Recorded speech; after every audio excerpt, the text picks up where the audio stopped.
Good evening. How are you guys doing? I wanted to give a little update on my front porch. I'm getting ready to sit outside and drink some iced tea that I'm getting ready to make. It's like actually brewing in the kitchen. And I'm going to water the plants, then I'm going to sit outside and I'm going to read a little bit. So I wanted to show you the front porch. It is still thriving. You can see our hostas are doing really well still. And the front walkway still looks real nice. And all of my plants are doing really, really well. I moved this plant to the front because we have one over here as well. And so anyway, everything's doing real well. The fern up there, that's where the bird was.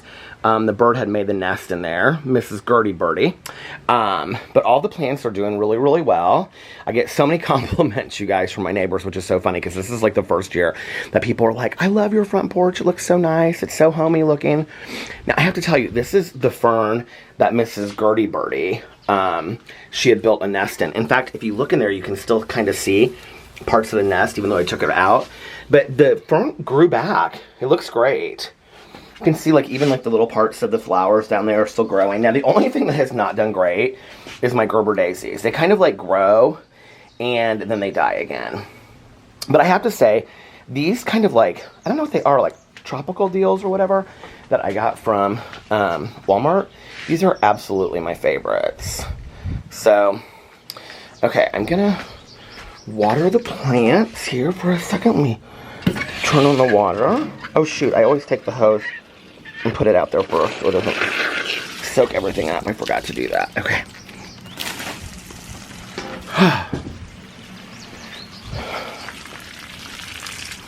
I did a watering the plants video earlier in the summer, so I thought I would do it again. Now what I do every single day is I come out here and I fill each one of these up. I usually do them at night. I like to water the plants at night. It's just really soothing for me. Alex loves this greenery that hangs down there. I love it too.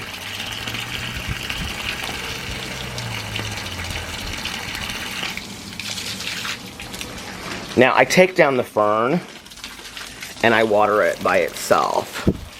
So I will do that later tonight. I water the fern, I put it right there and let it just kind of like dry out overnight so it doesn't soak the chair underneath.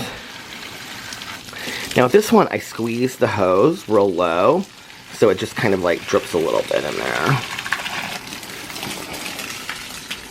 I will say though that these leaves were like dying, like that yellow one, which I probably need to pick, and now they're like all green again. Yeah, I can't believe that this fern grew back.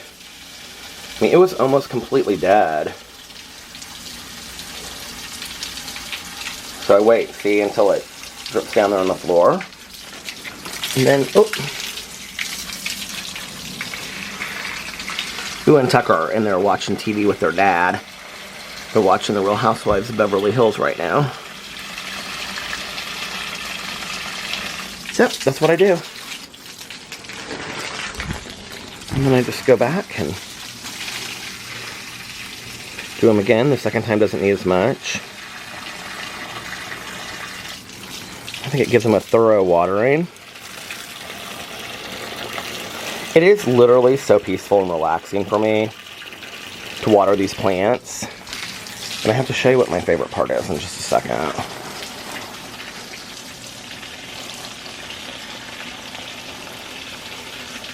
Whenever it gets too hot and these leaves start, I don't do that one twice because it doesn't need that much water. But whenever the leaves on that plant start like wilting a little bit, and then I water them the next day that they are like so completely full. It's so hot in Indiana right now. It's like 85, 86 today. That this will be completely dry here in just a second. Okay. Get all of them. Okay. Put the hose over there. Turn the water off. The sounds of summer.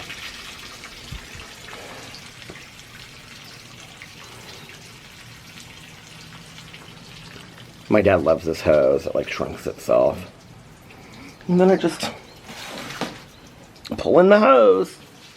Sitting in the chair. Oh. And I have to tell you what I love is just sitting here after. I'm like listening to the water drip. You can see over here, it's like,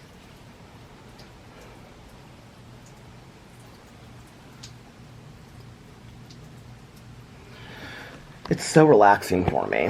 Okay, so I'm gonna go inside and I'm gonna get my iced tea maker, which I have used on this channel as well, but I'm gonna come back and I have my book out here and I'll be back in just a second. Okay, I'm back. I actually set up the ring light out here because I'm going to do a little Peterisms video out here. It's so nice.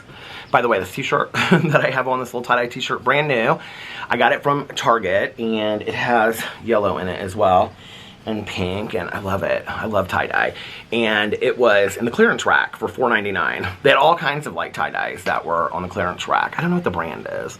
It's the one that has like the pyramid or something on it. So anyway, so here I have my tea, which is steeping right now. This is the David's Tea ice maker. So you put your tea in here, and then you put water. You're supposed to only put the water up to this mark. I put it a little bit more.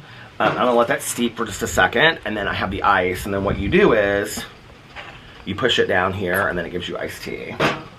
So yeah, but before I get to that, I have to tell you guys, I am like, so I'm reading the book Slouching Towards Bethlehem by Joan Didion, and I'm like, just like blown away. Like, this book is so fantastic, and I wanted to read this one part. Hold on a second.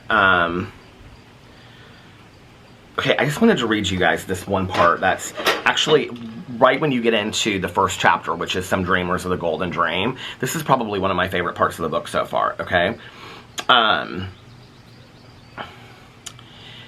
She's talking in here about the San Bernardino Valley, and she says, lies only an hour east of Los Angeles by the San Bernardino Freeway, but is in certain ways an alien place, not the coastal California of the subtropical twilights and the soft westerlies off the Pacific, but a harsher California, haunted by the Mojave just beyond the mountains, devastated by the hot, dry Santa Ana wind that comes down through the passes at 100 miles an hour and winds through the eucalyptus windbreaks and works on the nerves. October is a bad month for the wind, the month when breathing is difficult and the hills blaze up spontaneously. There has been no rain since April. Every voice seems to scream. It is the season of suicide and divorce and prickly dread wherever the wind blows. Now, this is my favorite part of the book. I love when you like read a book and the way that they describe it. I think this is one of the reasons why I love To Kill a Mockingbird so much, is that if you go read like the first 3 paragraphs of To Kill a Mockingbird, you literally feel like you're in Macon, you know? And so I love this next part that she writes. The Mormons settled the ominous country, and then they abandoned it. But by the time they left, the first orange tree had been planted, and for the next 100 years, the San Bernardino Valley would draw a kind of people who imagined they might live among the talismanic fruit and prosper in the dry air. People who brought with them Midwestern ways of building and cooking and praying, and who tried to graft those ways upon the land. The graft took in curious ways. This is the California where it is possible to live and die without ever eating an artichoke, without ever meeting a Catholic or a Jew. This is the California where it is easy to dial a devotion, but hard to buy a book. This is the country in which a belief in the literal interpretation of Genesis has slipped imperceptibly into a belief in the literal interpretation of double indemnity. The country of the teased hair and the capris and the girls for whom all life's promise comes down to a waltz-length white wedding dress and the birth of a Kimberly, or a Sherry, or a Debbie, and a Tijuana divorce, and a return to hairdresser school. We were just crazy kids, they say without regret, and look to the future. The future always looks good in the Golden Land, but because no one remembers the past. Here is where the hot wind blows, and the old ways do not seem relevant, where the divorce rate is double the national average, and where 1 person in every 38 lives in a trailer. Here is the last stop for all those who come from somewhere else, for all those who drifted away from the cold and the past and the old ways. Here is where they are trying to find a new lifestyle, trying to find it in the only places they know to look, the movies and the newspapers. The case of Lucille Marie Maxwell Miller is a tabloid monument to that new lifestyle. And then it goes in and talks about all that. I mean, this is just like unbelievable book. You know, if you love like essayists. Now, I mean, the book it came out like I think in the 60s. Hold on a second, let me tell you when it first came out. It was first published in 1961. My mom was a senior in high school. It's crazy to think that. It goes on, imagine Banyan Street first, because Banyan is where it happened. The way to Banyan is to drive west from San Bernardino out Foothill Boulevard, Route 66, past the Santa Fe switching yards, the 40 Winks Motel. Past the motel that has 19 stucco teepees. Sleep in a wigwam, get more for your wampum. Past Fontana Drag City and the Fontana Church of the Nazarene. And the Pit Stop a Go-Go. Past Kaiser Steel. Through Cucamonga out to the Kapukai restaurant bar and the coffee shop. At the corner of Route 66 and Cornelia Avenue. Up Carnelian Avenue from the Kapukai, which means Forbidden Seas. The subdivision flags whip in the harsh wind, half-acre ranches, snack bars, travertine entrees, $95 and down. $95 down. It is the trail of an intention gone haywire, the flotsam of the new California. But after a while, the signs thin out on Carnelian Avenue, and the houses are no longer the bright pastels of the springtime homeowners, but the faded bungalows of the people who grow a few grapes and keep a few chickens out here. And then the hill gets steeper, and the road climbs, and even the bungalows are few, and here, desolate, roughly surfaced, lined with eucalyptus and lemon groves, is Banyan Street. Oh my God, I love this so much. It's so fantastic. So anyway, I wanted to read a little bit of that to you today. I haven't read a lot of Joan Didion before. I wanted to read A Year of Magical Thinking. I haven't read that. I watched the documentary about Joan Didion. And there's another book of hers. She just had, actually, I think she just had a book that came out not too long ago. But this is a book of essays. It's like some of her like favorite essays. Remains half century after its initial publication. Oh, I guess it came out in 1968, it says. Joan Didion, slouching towards Bethlehem, remains the essential portrait of America and California in particular during the 60s. The remarkable debut essay collection by one of the most distinctive prose stylists of her era, it explores such subjects as John Wayne and Howard Hughes, growing up in California, the nature of good and evil in a Death Valley motel room, and San Francisco's Haight-Ashbury, the heart of the counterculture. As Dan Wakefield, who's from Indianapolis or Indiana, wrote in New York Times Book Review, in her portraits of people, Didion is not out to expose, but to understand. She makes them neither villainous nor glamorous, but alive and botched, and often mournfully beautiful. It reminds me kind of like if you've ever read any Raymond Carver, it reminds me a lot of Raymond Carver. So I'm going to sit out here and read a little bit of that today. Anyway, let's try the tea. Here we go. Now, what's supposed to happen is the tea is just supposed to go right up into the ice. Are you ready? It is still super hot. Can do magic. Isn't that cool?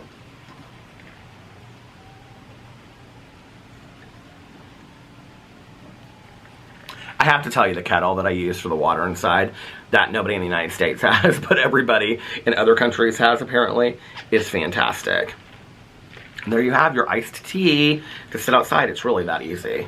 And this is bubblegum iced tea from David's Tea. Oh my God, it's so delicious. It's so good.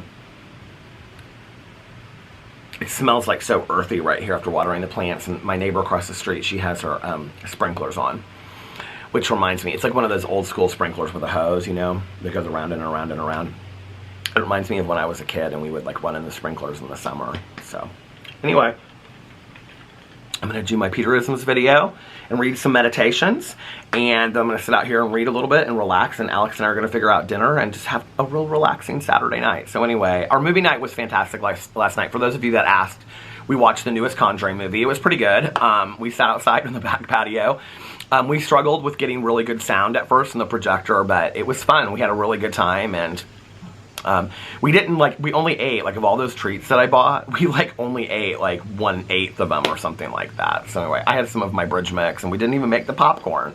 And at the end of it, I said, why do I always get so excited? I always get excited for, like, really, like, kind of simple stuff, like movie night. And I said, why do I always get so excited about stuff, and then it's over before you know it, you know? And this is what I've, like, been trying so hard not to have expectations for things. And all day yesterday, I was so excited about this movie day. And Alex is like, well, it's not like we, you know, I can't have more movie nights. It's not like we're going anywhere. And, you know, whenever somebody says something like that to me, I always think about my mom's last birthday. And she was very, very upset because right here, we had the argument, like right here, getting into my car to go somewhere. She said, I can't believe I didn't get a birthday cake for my birthday this year. And I said, Mom.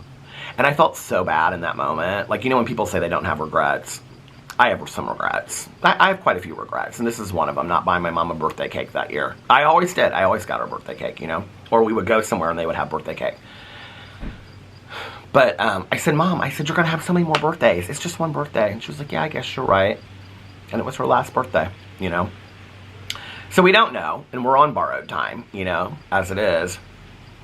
Because we don't, any of us know how long we're going to be here. So drink the iced tea and sit out on the front porch and enjoy your summer evening. And I love you guys, and I hope that you're having a magically amazing summer evening. I love you. Bye.